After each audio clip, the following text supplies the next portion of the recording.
they had the DNA thing to go up against her already. I mean, they had the DNA already, and it was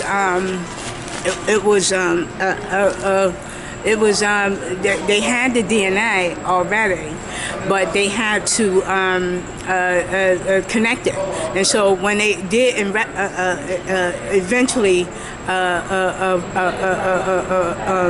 tested her, they followed her and got her DNA and tested her, she was the one. So what they had to do was at least investigate her, but the other police officers in the early 80s did not investigate her. And she walked the street for all those years, and then they found out that she was the one. The policewoman was the one that killed that girl, and stuff like that. But then the Grim Sleeper, that was 23 years later when they investigated her. But here's the Grim Sleeper, the same thing. God used the investigator's son. When the son went to prison, that's how they got the son DNA.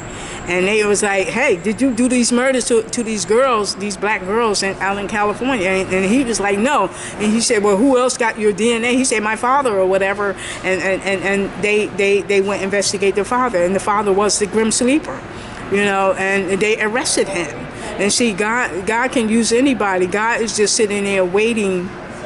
God can wait till the son go to prison to get that murderer, Sometimes it could be the closest person to the murderer. It could be the closest person, no matter where it is. It could be the son. It could be the place where the person worked or wherever, however it may be. That God is waiting to use that person that is the closest to that individual so that he can arrest them, and stuff like that. And that's what God is waiting on, whether it be wherever that person works, whether it's a relative, it could be a relative, or anything like that. So it really doesn't matter, So let me talk about singers.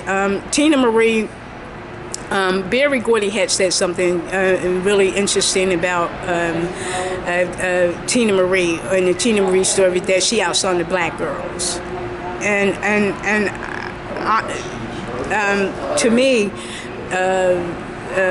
with the exception of Sarah Vaughan, I think she did. I think the other black girls that came up in the 60s, 70s, 80s, whatever, I think Tina Marie did outsung them. And I noticed that there was none of them, when I looked at Tina Marie's story, it was one female that talked about Tina Marie, and that was Faith Evans. And the only reason I think with that is that she had collaborated with Tina Marie on one of Tina Marie's songs. But the thing was, and that was it. No other female talked about Tina Marie. Mostly men who were singers or people who were in the industry, and they were males. There was no females.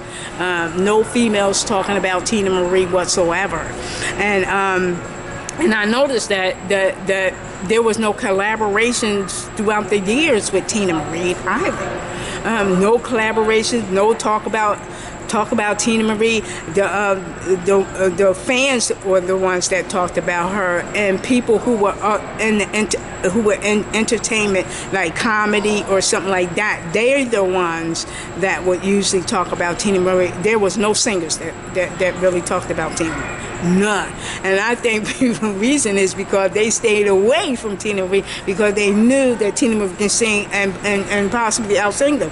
And I think she did outsing a lot of the rest of the black girls. I really do, because she had a great voice. And I look at the voice, more than I do the song, because it's like testing them in an audition. That's why I like to sing without music, because it's in auditions that are you just stand right there and you sing, and your voice would just be there. You can't hide behind the music. You can't do much of and all, you just stand there and sing. and stuff, and that's what they do in a lot of these singing competitions. They do auditions so they can hear the voice.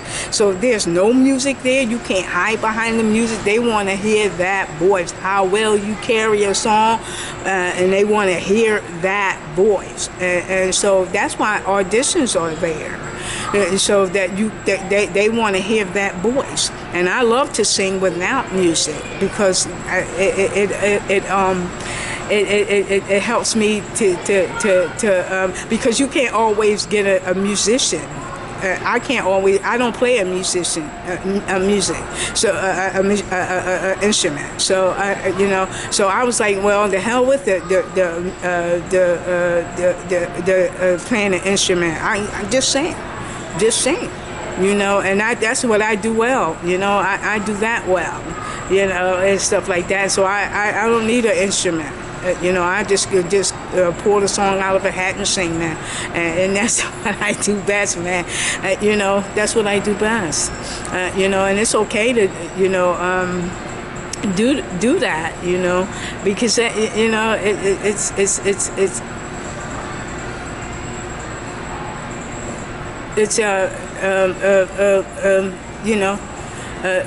it's okay to do that. It really is. So and it's okay to do that, but so I don't mind that. I really doesn't. What else? But I love to sing. I just love to do that. Let me see, but who else?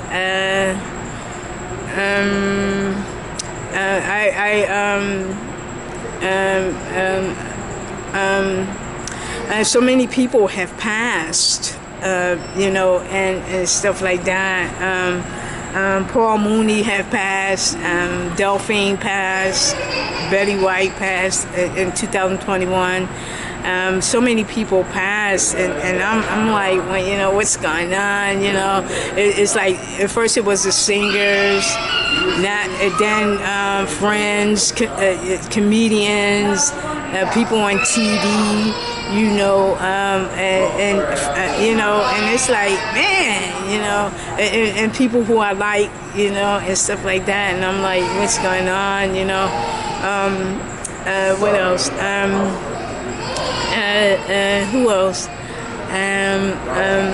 But I think Paul Mooney and Al Sharpton, they the two ones that confronts white America, and they do that based on the race and how whites treat Black America, and they confronts them, especially Paul Mooney. Paul Mooney doesn't really care, even if it affected his paycheck, he didn't care. He didn't care because he knew that what he stood for was, for blacks to be treated right in America, and he confronts white America about that and their behavior and stuff like that, and he didn't care if it meant that he wasn't booked in a lot of places and stuff like that. He didn't care about that. Because I think our self-worth was more important to him. Our self-worth was more important than kissing up to America, white America, and stuff like that. Knowing that they doesn't give a shit about us. And again, race has always been a problem in America. It has never left. I don't think it will ever leave. I don't think race will ever leave. I don't think it will ever leave. And I really don't. I really don't think it will leave us and stuff, because again,